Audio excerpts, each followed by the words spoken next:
I bet. So the movie opens up and it's 12 hours before the NFL draft takes place. And we cut to the Seattle Seahawks front office discussing trading away the first pick in the draft. There's this generational quarterback named Bo Callahan, but CeeLo Green over here rather take the draft picks. And he tells bro to find the most desperate man he knows so we can make this deal happen. And then we instantly cut to the dumpster fire shithole of a city that is Cleveland. And we see this man named Sonny, who is the GM of the Cleveland Browns, writing something on this notepad. And he puts it in his pocket. Make sure y'all remember this for later. He's having a conversation with young fine shit who he got pregnant, and this nigga obviously does not want to keep that shit, so she storms off mad as hell. But after this happens, he gets a call from the Seattle Seahawks discussing a trade for the #1 pick, and his first offer is he wants 2 first-round picks and a 3rd-round pick. Reasonably so. Sonny declines because duh, why the fuck would he make that trade? So he's in the car now listening to the sports radio, and the city is ripping this man's ass to shreds, calling for him to get fired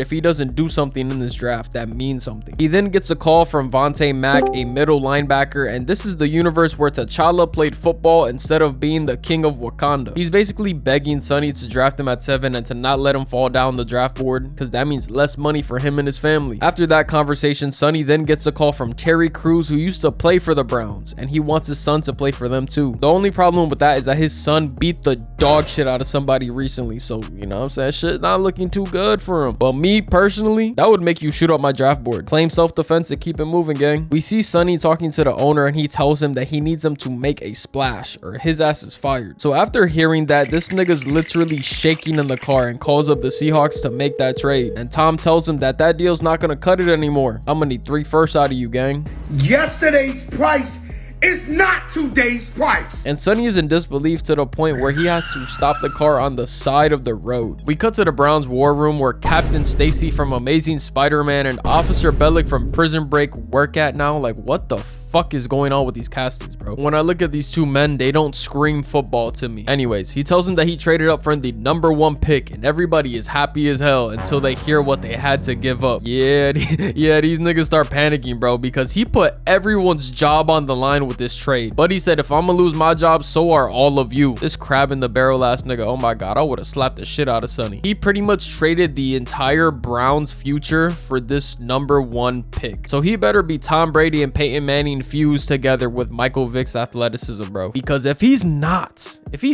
your ass is fired. Sonny gets a call from Bo's agent, and I totally forgot that this nigga's agent was P. Diddy, bro. Like, I'm making the script for this movie, and I see fucking P. Diddy pop on my screen, bro. Like, holy shit, bro. So Sonny talks to Bo on the phone, and he's not impressed, like, at all. He's actually disappointed after talking to Bo Callahan. And I just have a question. Why would you trade the entire Cleveland Browns future for somebody you've never even spoken to before? Holy shit, I thought the Bulls front office was bad. This is the look of a man that knows he's getting fired next year. Like, there's no doubt about it. While this is going on, the Browns war room is looking at all the bitches Bo has fucked, literally bullshitting their job on the most important day of the year. You work 364 days for this day, and you're looking at bitches? You see, I would be shocked if I didn't realize that this is the Cleveland Browns. If this was the fucking Patriots or the Steelers or the Ravens or the Chiefs, then I'd be shocked. But this is the Cleveland Browns, bro. Sonny is trying to not lose his shit because he's looking for any reason, literally any reason, to not draft this kid. And his research department is not helping whatsoever. Sonny is trying to have a heart-to-heart with his baby mama, who is one of the employees, by the way. The HR department gonna have a field day with this shit. Meanwhile, Brian Drew, the current QB for the Browns, just trashed Buddy's office because he knows they're gonna draft his replacement today. So because Sonny ain't no bitch and he got big titanium nuts in this movie, you'll see later on what I mean by that. He then confronts Brian Drew. He tells Sonny to trade him, and Sonny tells him he's gonna do whatever the fuck is best for this team. So I'm gonna need you to get your shit together, put a smile on your face, and get back to work. I ain't gonna lie, that's some aura right there, Sonny. Okay, way to let your nuts hang, gang. This investigator, scout person thing, I don't know, whatever his title is right here, gives us our very first reason to not draft Bo Callahan. He tells us that he had a dinner for his 21st birthday, and the cop showed up and took names of a few hundred people, and not a single one of them was any of his colleagues college teammates. Now this is made to be some kind of big deal, but I deadass do not give a fuck. I could not care less, bro. Oh no, you're not besties with your teammates, bro. I don't care. Can you win me football games or not, bro? He then calls his college coach to ask why this happened, and the coach basically tells him to go fuck himself, that he's overthinking. Oh no, my star QB has no friends. I don't care, bro. Fucking Kareem Hunt could kick a bitch like he's Lionel Messi and he still got a job in the NFL. That's the thing with these teams, bro. They don't give a fuck what you do as long as it ain't some super wild shit, some Aaron Hernandez shit. If you can help them win games, they actually might prefer it because they can pay you way less if you got some baggage. Bo Callahan not having friends is not a big deal, Sonny. I promise you. You already threw away 3 first-round picks for this kid. Just draft him, bro. He doesn't work out, you're fired in a year anyways. Who cares? Sonny gets a call from the Buffalo Bills offering 2 first-round picks and 2 solid players for the #1 pick in the draft. This is low-key a good offer, I ain't gonna lie. Sonny tells him that he needs more time to think, and he's given 30 minutes to make this decision. So he goes to his snow bunny to ask her for advice, and she really knows how to calm this old nigga down. She then reassures him and gives him the confidence to decline the Buffalo deal. The head of security, or investigating, whatever the fuck his title is, has another Bo Callahan story for Sonny, and this one does not look too good, I ain't gonna lie. So Los Polos right here was talking to a buddy that works for Washington, and he said that they mailed their playbooks to all top draft candidates, but they put a $100 bill taped to the back to see if they read the whole thing. Some people found it and some people didn't, and Bo was one of the people who did it. But it gets worse. He then lied about seeing the money after the team mentioned it, talking about, oh yeah, now I remember, meaning he did not read the whole playbook. That is a bad look if you're the #1 pick, especially at quarterback. That is a horrible look. Red fucking flag of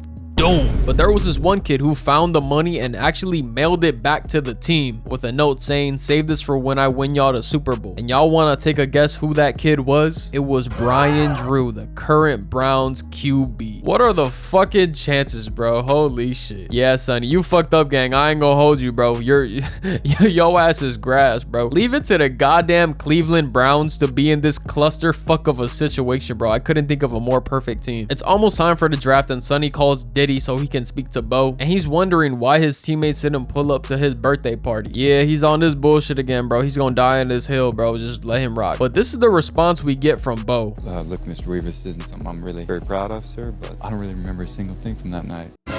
No wonder his teammates didn't want to pull up. He got the oil master Sean Diddy Combs there. Just look at Diddy's face after he says that shit, bro. He's staring right into his soul. Sonny, I don't blame you if you don't want to draft this nigga because his manager is the booty bandit, bro. You're good. This shit is even funnier when you time skip like 10 years and the Browns have NFL Diddy on their current roster right now. This shit is a full circle moment for real, man. The draft is officially underway, and of course the fans boo Roger Goodell as tradition. The Browns are now on the clock, and this man is nowhere to be found. His staff is going apeshit wondering where he is at, and when he finally does show up, he's already submitted the pick selection. Like, bro, do you hate your staff? He does not fuck with y'all at all, bro. He's been doing shit by himself all day today. You should have gave these niggas the day off, bro. They're fucking useless to you. You're not letting them do their job. Goodell comes out to announce the #1 pick, and it is Vontae Mack, aka T'Challa, the Black Panther, aka Jackie Robinson, aka Chadwick Boseman, man. Rest in power, gang. And the entire NFL world is shocked. Browns fans want to burn the building down to the ground. The owner is furious. Brian Drew, the current QB, who reminds me so much of Derek Carr, it's not even funny, is happy as hell because he gets to keep his job. Bo Callahan is fucking pissed, and the Browns war room wants to light Sonny on fire, bro. This shit is wild right now. And I'm gonna give my thoughts real quick. I have zero clue what the draft needs are for this team, but I'm almost certain that a middle linebacker at #1 is not it. I don't give a fuck if it's Mike Singletary, Dick Butkus, Brian Urlacher, Ray Lewis, or goddamn Lawrence Taylor. None of them go before a generational QB in this scenario. It just doesn't happen. This is a horrible pick from Sonny for what he gave up. Consider this nigga a dead man walking, because if the ghost of his dead father doesn't kill him, the owner will kill him. And if the owner doesn't kill him, the people of Cleveland most certainly will. He throws his note from earlier in the movie on the table, and it says Vontae Mack no matter what. This crazy bastard had his mind made up at 7 in the morning and then proceeded to trade the Browns' future to draft somebody that they could have traded back to get. If I'm the Browns owner, I'm doing bro how Kanye did that one guy. You're fired. Go home. Go find God. Sonny realizes that his life is basically over because the GM's gonna feed this nigga to a pack of wolves, and his fine shit is consoling him until they find out that Bo Callahan is sliding down the draft board. But they quickly realize that the absolute worst case scenario is Bo Callahan falling down to 7 at the Seahawks, meaning this bastard got 3 first-round picks and the generational quarterback. Holy shit, he would be GM of the century if this actually happened. This is like Howie Roseman on Compound V, bro. Like, this is nothing we've ever seen before. But Sonny got a brilliant idea to trade with the Jacksonville Jaguars, who own the number 6 pick in the draft, and they have a rookie GM, basically meaning that the nigga in Jacksonville got no idea what he's doing and he's free eats, so we could take advantage of him. Like, look at him, bro. He's panicking. I could see the nervous piss running down his leg. And if y'all thought shit was crazy, just wait, because this shit gets even crazier. Sonny then trades the Browns' 2nd round picks for the next 3 years for the number 6 pick. Bro,